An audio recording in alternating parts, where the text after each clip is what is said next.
take a moment to notice the quality of your mind.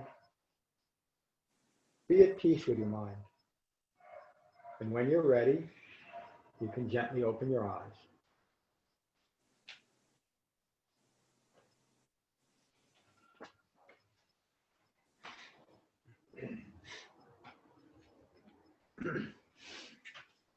So this is the 10th chapter, the 10th week of our structured study of the Dhammapada. This is called the Dandavagga. The subtitle is Abandoned Violence. You hear me say this often, that it's remarkable how relevant the Buddha's Dhamma is to what's occurring today. There's no difference in worldly conditions from 2,600 years ago till today. And it likely will continue in this manner until human beings recognize and abandon ignorance. And that's not likely to happen. That's not a, that's using the word a lot, that's not a dystopic view. It's simply facing reality. And one of the things that the wise Dhamma practitioner develops is the absence of fear in the face of what's actually occurring in the world.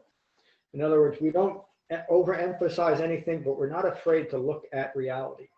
And one of the reasons why nothing has changed in 2,600 years is rather than look at what's occurring in the world, human beings would rather fall back into an ideology that will continue ignorance of what's occurring and create very elaborate, and sometimes not elaborate, sometimes obvious scenarios as to why things are occurring, and justifying what this entire chapter, and really what the entire Buddha Dhamma relates to, is justifying hatred and violence. And it always comes down to how individuals and groups feel and how they justify that feeling by blaming others for the feeling. The essence of the Buddha's Dhamma is the four foundations of mindfulness, which is recognizing and abandoning my feelings and thoughts attached to those feelings that have arisen from ignorance. Recognizing that, practicing wise restraint when it arises, and abandoning that ignorance. And from this Dhamma teacher's point of view, that's the only way peace will prevail. So, again, listen to these words. I'm going to attempt, you heard me say this before, I'm going to attempt to not comment a lot, because I think the words mean so much in the collective, but I'm sure I'll have a few things to say. The Buddha's words from the Dandavagga, abandon violence. Everyone fears violence and death. Understanding thus, the wise disciple does not harm others or cause others to harm. That's the beginning of the establishment of utopia rather than dystopia, isn't it? When we understand, and even right now, when we can understand the violence that's arising and understand where it comes from, we'll be able to speak the truth of that without reacting to it, without falling into the same hate that's developing the violence. Is that clear? That's what the Buddha is talking about. Through understanding the human condition, we cease the ability to hate people. Violence ends. The Buddha continues. Everyone fears violence and holds dear life. Everyone. And that's a true statement today. So what about people that seem to not follow that? Now, there's always be individuals in the world that have true psychoses, but most of the people that are acting out of ideological violence believe that they're actually helping others, or at least helping their own. But of course, it never is helpful in the long run, is it? Understanding thus, the wise disciple does not harm others or cause others to harm. One cannot attain happiness while oppressing others with violence. One will find happiness who does not oppress others with violence. When I look at what's occurring right there, some of the most unhappy people I come across are the ones that have fallen into ideological violence or supporting ideological violence. They're terribly unhappy. And of course you could say, well, that's the root cause of it. And of course it is. But who's responsible for happiness? Who's responsible for my happiness? You are. No! You are! And by the way, You have too much money, I want your money. You have a smile on your face, I don't like it. You have food on your table, give me it. You're responsible for my happiness. You know what an absurd idea that is? Mm-hmm. And yet that's what we, as human beings, that's what we insist. It's what I insist in my entire life in less hurtful ways, but still hurtful at times, inadvertently, until I came to the Buddhist Dhamma. The greatest power I got from understanding the Four Noble Truths was that my happiness is dependent entirely on me. Think about that statement. It's true, at least from a wise Dhamma practitioner. And so what that resolves in is that every one of my thoughts will either contribute or take away from my own happiness, my own peace of mind. It's up to me. But I have to be willing to abandon violence in all its forms. It's not a great vehicle, though, for others to see, because it really relies on them to come see for themselves. Mm-hmm. And there's just the middle way that it's almost disdained by society, because if you're not on the edges of the camps of where we are in any given subject, you're seen as Part of the problem. the moderate, or Yeah. I'm an independent, or I'm a practitioner. And unless someone sees for themselves, they'll only see that as a weak, person. Well, they'll establish that person's identity. Yes. They will, or change it. And- In their view. Well, that's And a it, wise that's right. practitioner, Exactly. It's the way I'm seeing you that has to change, not my view, Yeah. your view. but as a Because wise practitioner, I show restraint, and I don't try to convince you that you're not seeing me correctly. So it's not a great vehicle for spreading it out and change. Yeah, the original Sangha weren't evangelists in any way. And They went out to the public and they taught the Dhamma. That's it. That's it. I mean, and it doesn't mean that you don't recognize the emergence of ignorance in the world. That's just as important, but to do it in a fearless but impersonal way. This is simply what's occurring as a result of if that person is willing. And the importance of right speech comes into play here. Right speech is not just truthful speech. It's bound by honesty. It's founded in honesty, but it also has to be useful speech, likely to be taken in the way it's intended by the person or the group you're speaking to. And if not, you keep your mouth shut. You don't evangelize about it, because you don't know who you're talking to when you're doing that, do you? And in those days, as part of the alms system, more or less, those teachings, my feelings, were always given as a response to a question Yes. from the one who gave the alms. Yeah, there was a balance in that relationship. I believe what you're giving me is a value. Here's a bowl of rice. And that was really how the Dhamma spread originally. And in a way, it's really how it's continued. And the other thing that David mentioned is the Eightfold Path. The Eightfold Path is always called the middle way path. People take that as a pacifist way, meaning that we never have any kind of thought about anything. But the middle way, as described by the Buddha, is a middle way between extreme views. And imagine if we were all walking that middle way. And again, I'm not saying we should. It's not possible that we all should. But as wise Dhamma practitioners, we develop that middle way, and then we can remain free of harm, first to ourselves and then to others. And if anything, I think it's almost the most powerful way, because you're seeing things dispassionately, and you're not being pulled by self. You're seeing things clearly. You're seeing things without passion. Yes. Mm-hmm.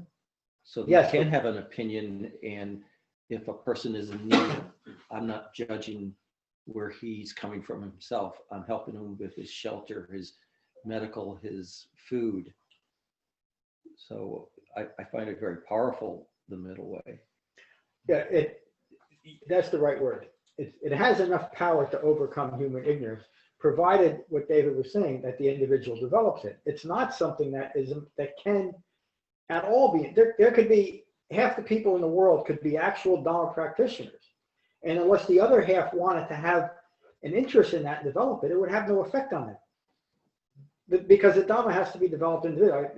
Obviously, there'd be a little bit more societal impact that way, but an individual has to develop this. The individual has to recognize and abandon all causes of violence, first within themselves and then outwardly. And we're not talking about, just to use what's going on today, we're not talking about burning down villages or shooting or killing other people. That's the grossest example of violence.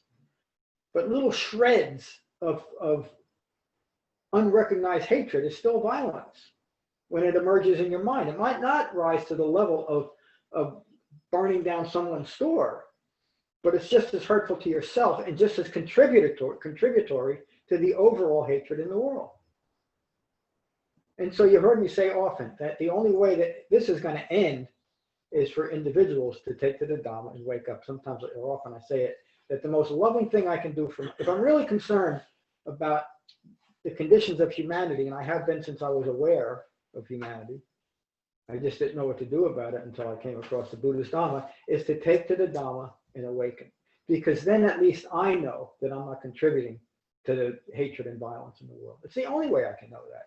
And I can tell you that, and you've heard me say this in different ways, the power that I received, that David just mentioned, from the Eightfold Path, is no longer having to second guess my own motives, what I'm doing here.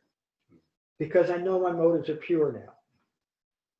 Because they're framed by the Eightfold Path. Excuse me. Sometimes the Buddha refers to that as an inner poise.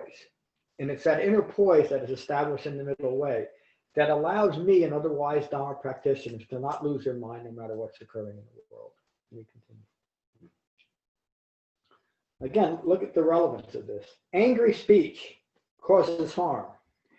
Retaliation can overcome the mind. You hurt me, now you have to hurt. Avoid speaking harshly and refrain from harsh retort.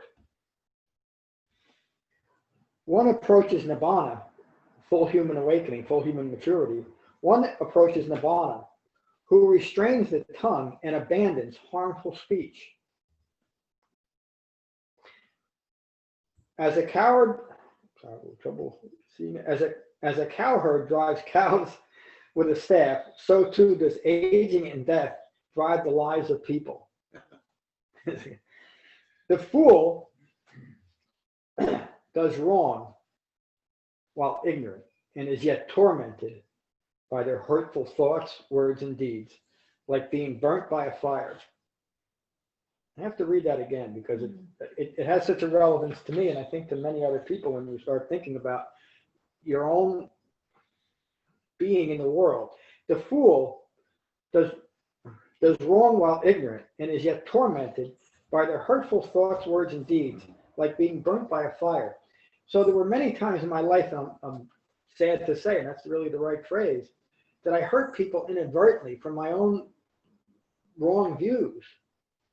And I was continued to be tormented by it. But I couldn't do anything about it. I couldn't sincerely apologize, even for, I've apologized for a lot over the years. But in the moment, no matter how rotten I felt about my actions or even my thoughts, I couldn't change them because that's the essence of clinging, because I was clinging to the fabrication underlying that fabrication rooted in ignorance. As the Buddha teaches here, that's impossible. As David just said, it's impossible to change that clinging to ignorance unless you have the framework of the Eightfold Path. In many ways, this small chapter is the essence of the Buddha's Dhamma because it points directly to the quality of our mind in this moment. And it also points to the resolution of hatred within ourselves in this moment. It's the only place that it can be addressed.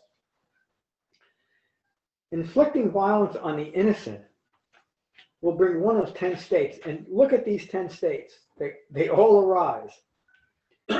Sharp pain, injury, illness, derangement, subjugation, ignorance. That's right. Incarceration, thank you. Loss of family, And that doesn't mean loss of your family dies. It means you become ostracized from your family. Loss of family, loss of wealth, loss of shelter, and the worst of all, ongoing wandering and ignorance.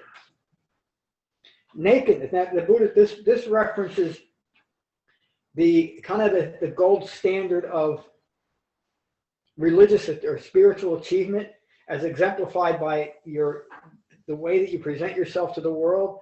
And one of the ways that one of the very popular spiritual cults was a very ascetic practice. And one of the things is you didn't wear clothes, you didn't cut your hair, you didn't bathe, and that was somehow seen as being separated from the world. You kind of overcome the world by rejecting the things of the world. But the Buddha recognized that's just putting on the robes of knowledge, or the robes of understanding, much like putting on a T-shirt that we do today, isn't it? And there's our identification, or carrying a sign. This is who I am. But don't look inside. Nakedness, matted hair, filth, fasting, smearing oneself with ashes, nor self-torture cannot purify one's mind rooted in doubt and uncertainty.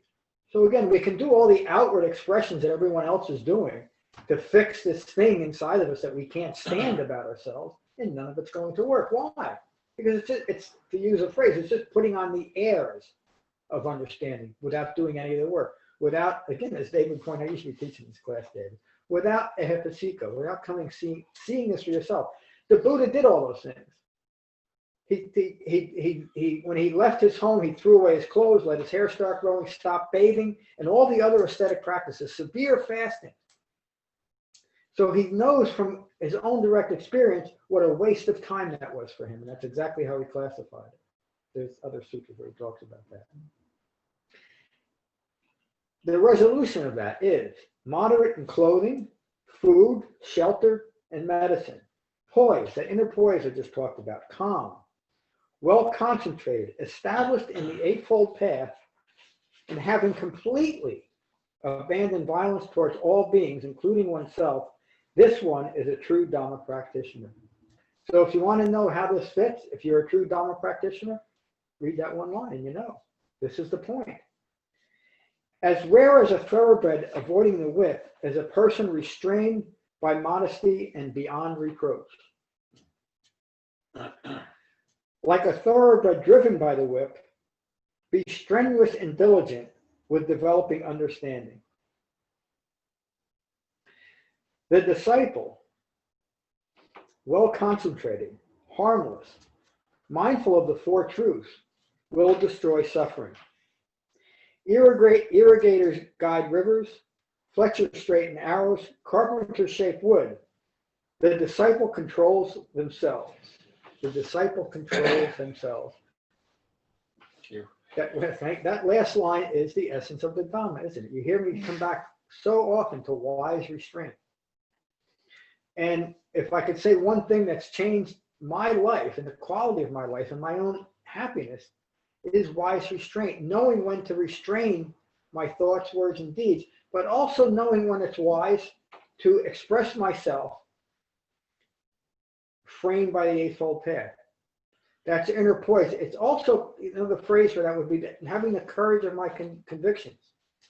There's a responsibility that comes with developing the Dhamma. And again, I keep going back to David and his ongoing example. That responsibility is to example your own awakening, to be a calm presence in the world. I'm going to bring this around. When people think of the Buddha, this is usually what they think of, because that's what he exemplified. His whole Dhamma resolves in establishing and maintaining a calm and peaceful mind, free of violence of any kind towards oneself or others. What a wonderful way to live your life despite what's occurring in the world. Yeah, that's two sermons today. Let's go online, and I want to hear from Josh first. Josh, how are you? Well, thank you. Hi, everybody. Hi, Josh. Thank you, John. It was a wonderful sutta and a lot to chew on there. I think kind of what I got out of it was that it was really based upon our right action, how we conduct ourselves. And somehow or other, the word of civil disobedience kept coming up in my mind, in terms of that if you disagree with something strongly, you don't have to go along with it, but you don't have to fight it either. So that's kind of where my mind is on that subject. I'd be interested to hear from everybody else. Thank you. Very wise, Josh. Thank you. Alex, how are you? Hi, John. Hi, everybody. Good to see Yeah, you. I'm good, thank you. Yeah, very interesting. It takes me a while to process a lot of this. I go off in all sorts of different strands of thought, but the one thing that kept coming up for me is, to be honest, with the Dharma recently, more than before, I'm just becoming more aware of my aversion to things that I'm learning. And that one phrase that you said is that the Buddha realized that what he was doing before was a waste of time. And I find that really hard to accept or admit.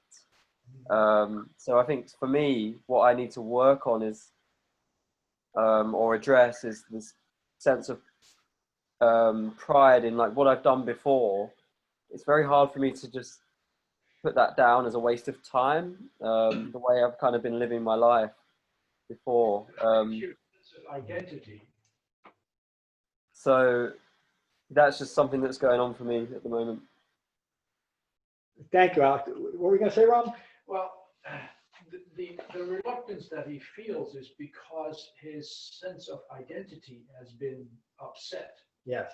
And that brings the fear. Yeah. The loss. And so using the term and the word waste of time might sound harsh. And I think it does to you, Alex. And I understand, because I went through the same thing.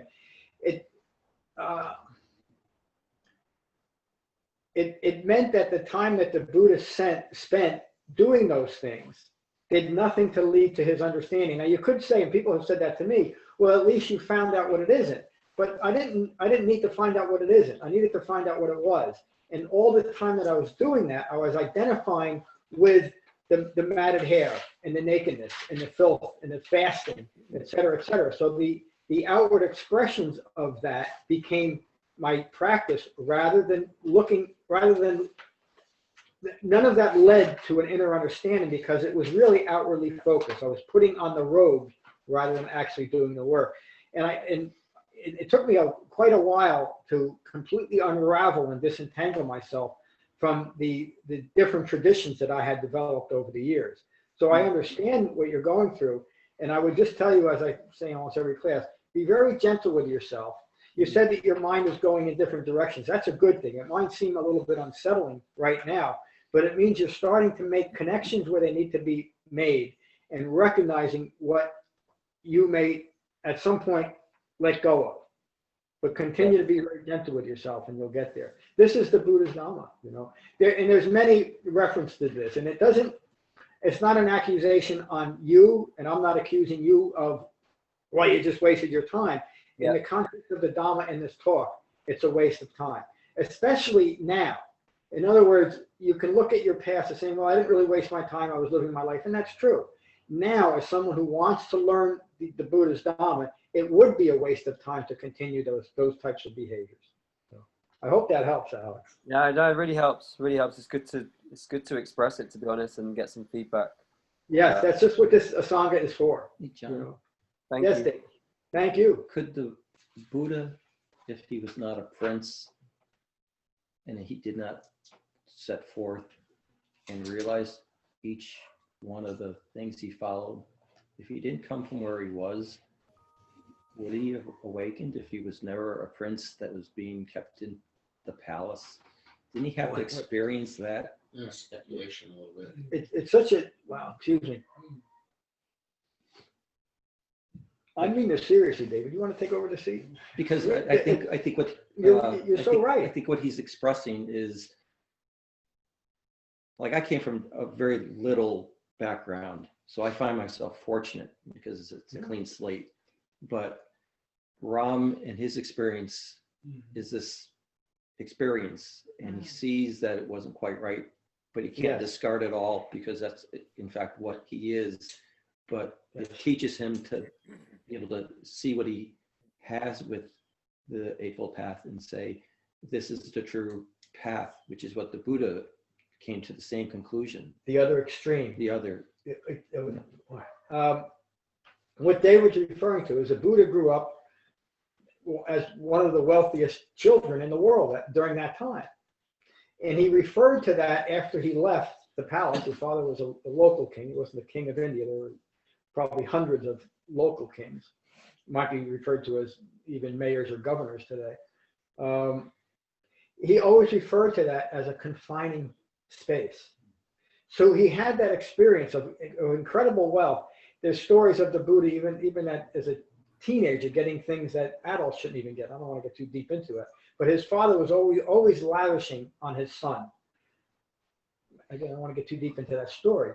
So the Buddha experienced that, and when he left, he went into the matted hair, the filth, etc. He experienced both of those extremes. That's how he developed the middle way between those extreme views that would drive you to find value in either great wealth or the reaction to the hatred of great wealth, because you can't get it. Well, I'm not going to have anything. It's an extreme view. The middle view, and how does the middle view, what does it look like? It looks like an ordinary human life. It's neither this or neither that. You may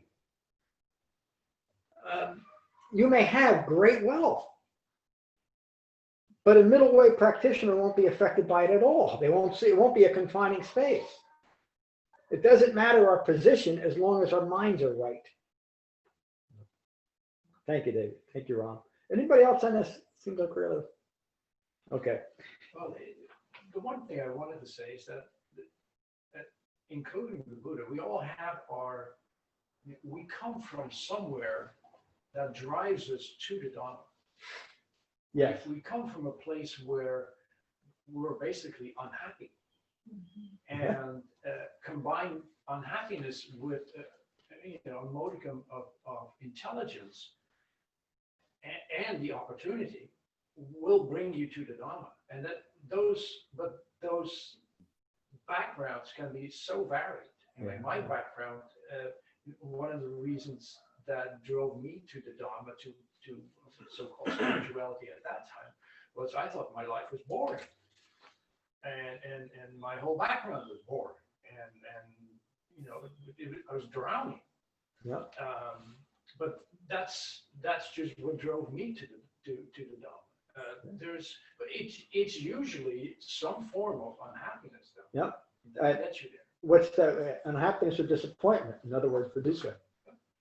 Yeah. And it is dukkha that drives you. But I'll argue with one word you said, will drive you, because it doesn't drive everyone. No, it may drive you. It's what drove me. When I was 19 years old, I was in my first rehab. It took 2. And for some reason, my older sister, brought me 2 books. One was the novel Siddhartha by Hermann Hesse, and the other was Think on These Things by Jiddu Krishnamurti. If you haven't heard of Krishnamurti, you should read him. But he's not an awakened Buddhist, but it's interesting. The point was that started me looking at things in a slightly different way. And it took me another 5 or 6 years after that to finally sober up. But it influenced me in such a powerful way that it started me looking in a different direction, because even I was 26 years old, I was really sober. At that time, I had hair and I was young and healthy. I had a pretty good business, and I was still miserable. And I knew after a few years of that misery that I was likely going to either drink or drug again, because I was incredibly bored by my own misery. I couldn't find an escape other than that, other than the immediate when you take a drink or a drug, it's because right now I have to change the way that I'm thinking, the way I'm feeling. I couldn't get past that. But it caused me to look hard at what I was missing. And so I started developing all these different Eastern religious practices and settled on a few. I even took my vows in one Tibetan tradition and disavowed them pretty quickly.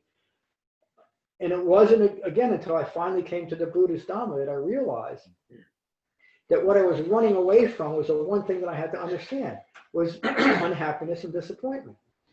I wanted my matted hair, my filth, and my nakedness, the robes that I was putting on, to solve the problem without changing the way that I was thinking. Of course, that can't happen, can it? And the Buddha went through that, and he realized that continually to grasp after something is just a continuation of an extreme view. There's no middle way there. But another great discussion. Let me get to, I gotta hurry up now. Anthony, how are you? Oh, good, John. And Ram, you're anything but boring. What this, what did he say? So what this Buddha speaks to me is about is learning to accept ambiguity and letting life unfold as it should, because it's when we're able to be free from those rigid beliefs that we can open up to other people and not engage in angry speech and get angry speech back. And that's really not always an easy thing to do. I find myself struggling with it, particularly with politics, where I just sit there and I want to hit that button and say something angry to somebody whose political views I disagree with, but it's necessary. Yeah. And when I was listening to you talk before we started the class, and people were talking about how the mask protects other people, it was making me think, like, this sutta says angry speech causes harm and results in angry retorts. It's almost like wearing the mask. If we don't engage in the angry speech, we're protecting that other person from being angry, but they have to wear their mask too to protect us. And it's a delicate balance, and it's not something that we carry out well, because I think we instinctually want to default to that fear and position and getting angry with people whose viewpoints we don't agree with. So this is, like, to me, it was like a lesson in relational skills and making society more communicative and just. Yeah, thank you, Anthony. It's just an aspect of right speech, isn't it? Where you have to understand right speech. Right. It has to be honest, it has to be useful, it has to be necessary, and it has to likely fall on ears that will hear it, that will listen. Mm-hmm. If not, you keep your mouth shut. And if you're not sure, it's usually best to keep your mouth shut. Exactly. Thank you. Beautifully said. Mateo, how are you? I'm gonna try to move a little quicker. I keep having, I'm gonna ride on. Hi, everybody. You're gonna hear, you're probably not, but I'm gonna try to keep my commentary now to a minimum so we can get to all of you. How are you, Mateo? Hi, all good. Yeah, it's a funny coincidence because I was thinking exactly what Anthony say about the mask. So probably we need a kind of, here in this sutra, we need a kind of imaginary anti-violence mask on ourselves. That's a good one. And that's a very... Right speech across it. Yeah. As I was wondering, like, if probably a main way to eradicate violence in ourselves, probably we need to eradicate ourselves in order to stop that. And it's simply to say, but of course it's very difficult. Yeah, it's very thoughtful, this and profound, this sutra. I really enjoy. Yeah. Thank you, Mateo. I said I was going to comment, but that we eradicate fabricated views of self. It's saying the same thing that Mateo just said, the Buddha said 2,600 years ago. Thank you, Mateo. Good morning, Mary. Good morning, John. Good morning, everyone. There you go. Mary. Just when you learn a little bit and you hear something like this sutta, and you realize the power of words, to hurt in the most subtle ways, it's life-changing. It's these subtle aspects of the Dhamma, you know, when you're ready to hear what you hear, because I'm, you know, as we all do, we enjoy listening to what other people are hearing and experiencing from the Dhamma. It's so rich what everybody has said today, as usual, but really great contributions. And it's a reflection of where each of us are in our own journey and our life. And, you know, it's just so powerful when you can make this a priority in your life, you know, and try to live by it. I mean, this is, right speech is just one factor of so many, and it's so powerful. So thank you for bringing it to us, John, and thank you everyone for all the comments. Just great stuff. And thank you, Mary, for joining us this morning. Morning, David. Morning, John. I'm good, thank you. Thank you for being here. Good morning, Kevin. I think that's Kevin, right? Yes, it is. Good morning. Yeah, it's a wonderful sutta, and you know, I'll just say that it's just amazing how the entire Dhamma is woven into it, and it's a beautiful thing. And thank everybody for their comments as well. Thank you, Kevin. Good morning, Adam. Good morning, John. How are you? I'm good. Thank you for asking. I had an ethical question that I'll ask you in an email because it's not terribly relevant. Just out of curiosity. Please. But, the thing I wanted to mention right now was kind of picking up what Mary said. And what I'm thinking about is these tiny violences that we do to ourselves and others that aren't these overt acts, but they are, you know, that sort of violent thinking. You know, putting yourself down for things, and then carrying that over into how you treat other people and doing ends of your own anger with yourself. It's a profound understanding. That's exactly what it is. It's not so much the obvious violence. That's something that has to end, but that won't end until we stop those little minuscule aspects of pernicious violence that we have towards ourselves. That really is rooted in inadequacy. And the reason why I'm angry at you is because you're threatening my inadequate view of myself. It's really what it comes down to.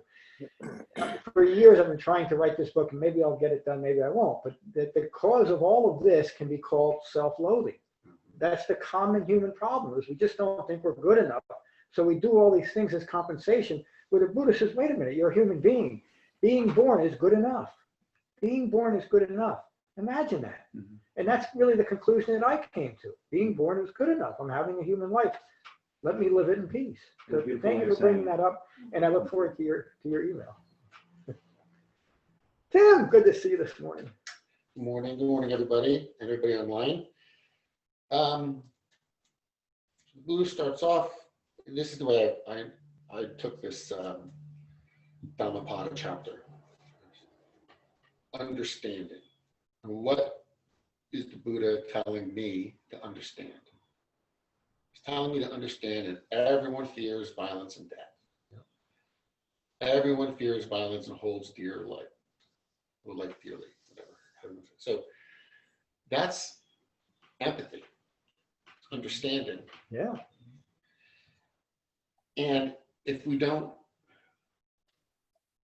have empathy towards ourselves and compassion towards ourselves, we will remain deluded and not be able to understand the violence or the ill will or the hindrances, the self-loathing, all those things that affect ourselves internally.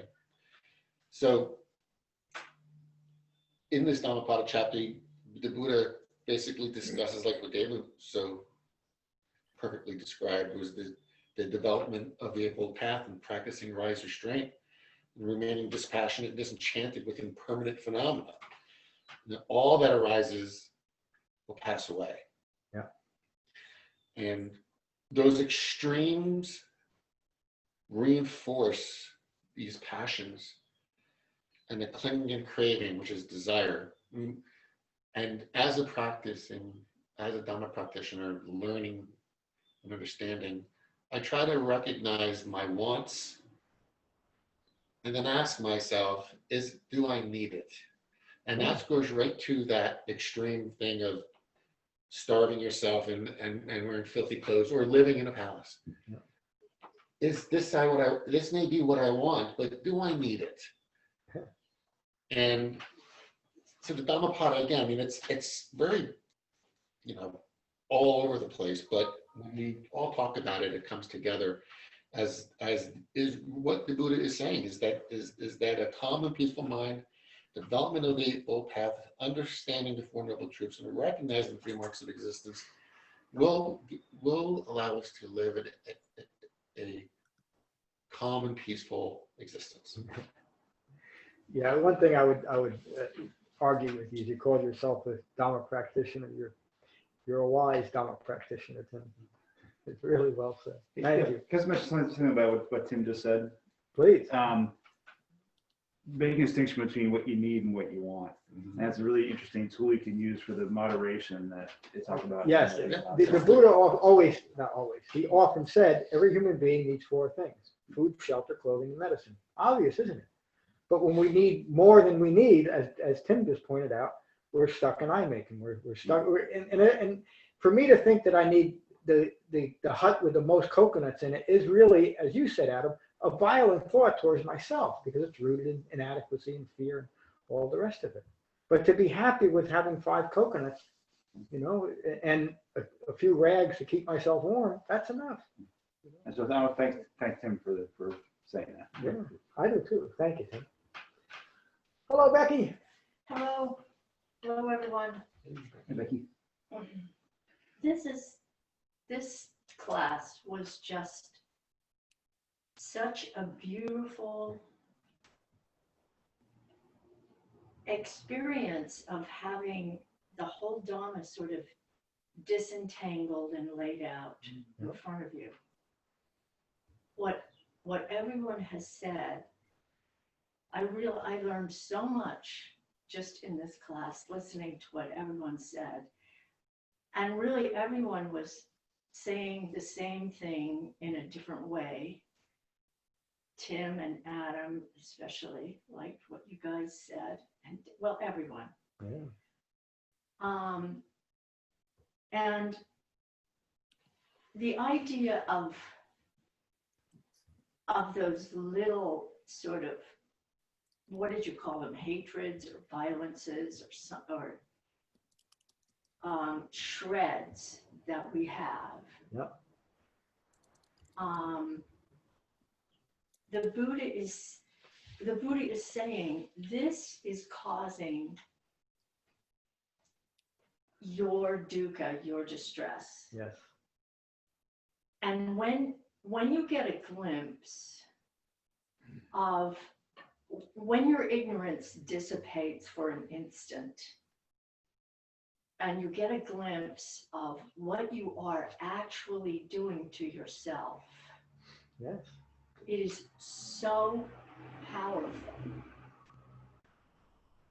But it's extreme, I think, for me, it's very fleeting. And you just have to keep coming here and realizing that everyone is going through the same process, and it's just so incredibly great. And I love the fact that it's an individual responsibility. Yep. That you can do it, and only you can do it. That, to me, is the most powerful thing about the Dhamma. Boy, another wise Dhamma practitioner there. Again, you touched on some, the goal. There is a goal to Dhamma practice, which some of you said no goal. There is a goal, and the goal is to awaken, to develop full human maturity. But it doesn't mean we must. Do you understand? All that we must do as Dhamma practitioners, well, you don't have to must do anything, but if you want to be a Dhamma practitioner, you practice the Dhamma. If you get to that point, fine. But it's the most loving and compassionate way that I can live my life, isn't it? So it's not that I get to an awakened state. It's that I live the Dhamma in this moment. And you could say when you do that, what you just described, Becky, is an awakened right view, isn't it? Yeah. The quality of my mind right now. It's not the quality of my mind when I might lose my mind. That doesn't mean that we're not practicing the Dhamma, because the wise Dhamma practitioner in the next thought takes a breath and comes back. They regain the quality of the mind. Thank you. Thank you. Good morning, Rob. Good morning.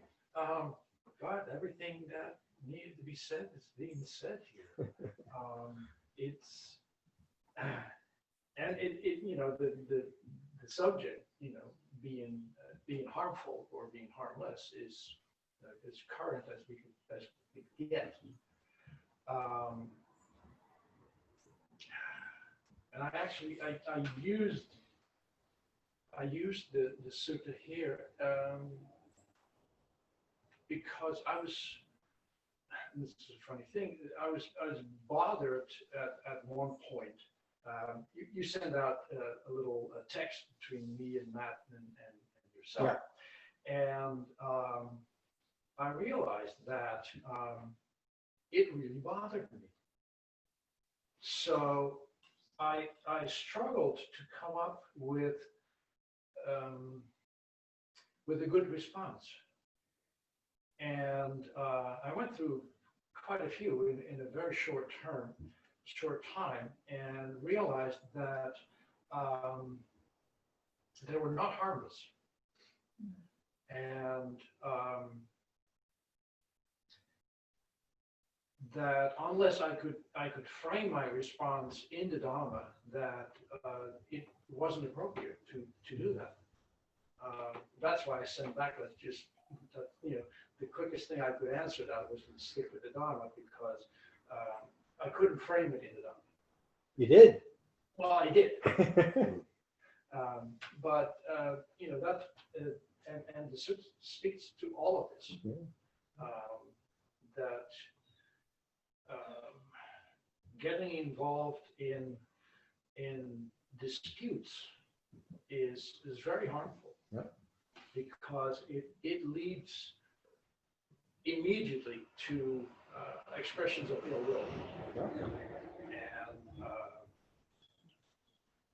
which is it's good if you can see it, because then you can root them out. Yeah.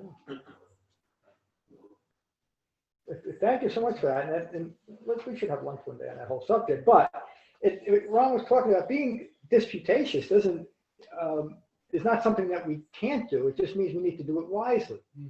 And saying that pointing out what's occurring is outside of the framework of the Dhamma is part of Dhamma practice.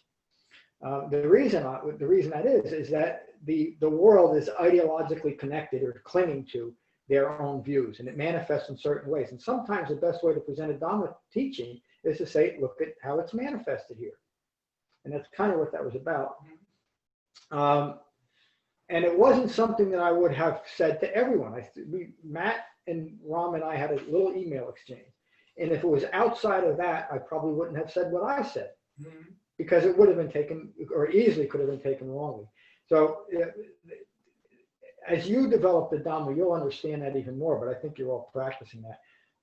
The last thing I'm going to say, and I got to kind of close quickly, this has been a remarkable class. I kind of thought it would be. I'm going to make a highlight of this on the website and include this and probably a little bit more commentary on it, and just put it up there, because it is so relevant. And it follows in some of the commentary I've had, Salvation-Free Buddhism, Emerging from Lockdown, etc., that are more commentary than sutras. But it fills in some of the points that were probably or possibly missed in those. But it's important. I think if you could take all the important teachings, dependent origination, Four Noble Truths, Eightfold Path, and this chapter are so important because it explains everything. Again, it was just a remarkable class. We'll close with Metta, as we always do.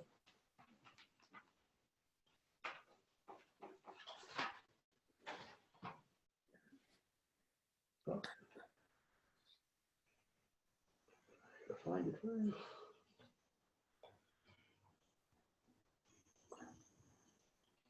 So again, just take a moment to be mindful of your in-breath and your out-breath. Unite your mind and your body. And these are the Buddha's words on Metta from the Karaniya Metta Sutta. This is what should be done by one who is skilled in goodness and who knows the path of peace. Let them be able and upright, straightforward and gentle in speech, humble and not conceited, contented and easily satisfied. unburdened with duties, and frugal in their ways, peaceful and calm and wise and skillful, not proud or demanding in nature. Let them not do the slightest thing that the wise would later reprove. Wishing, in gladness and in safety, may all beings be at ease. Whatever living beings there may be, whether they are weak or strong, omitting none, the great or the mighty, medium, short, or small, the seen and the unseen, those living near and far away, those born and to be born, may all beings be at ease. Let none deceive another or despise any being in any state. Let none through anger or ill will wish harm upon another. Even as a mother protects with her life her child, her only child, so with a boundless heart should one cherish all living beings, radiating kindness over the entire world, spreading upwards to the skies and downwards to the depths, outwards and unbounded, freed from hatred and ill will. Whether standing or walking, seated or lying down, free from drowsiness, one should sustain this recollection. This is said to be the sublime abiding. By not holding to fixed views, the pure-hearted one, having clarity of vision, being freed from all sense desires, is not born again into this world. Again, thank you all for a wonderful class. Peace. Peace. Thank you. See you all. Thank you, John. Thanks, everybody. Everyone. Thank you, John. Thanks, guys. See you Bye, everybody. Tuesday. Thanks. You.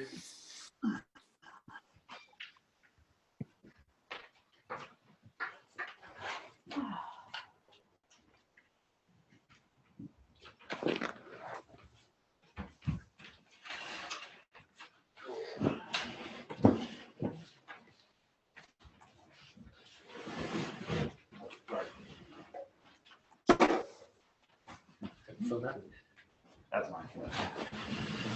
Thank you. Bye, Tim. Have a great week. Bye, guys. Nice to see you all. See you all. Bye.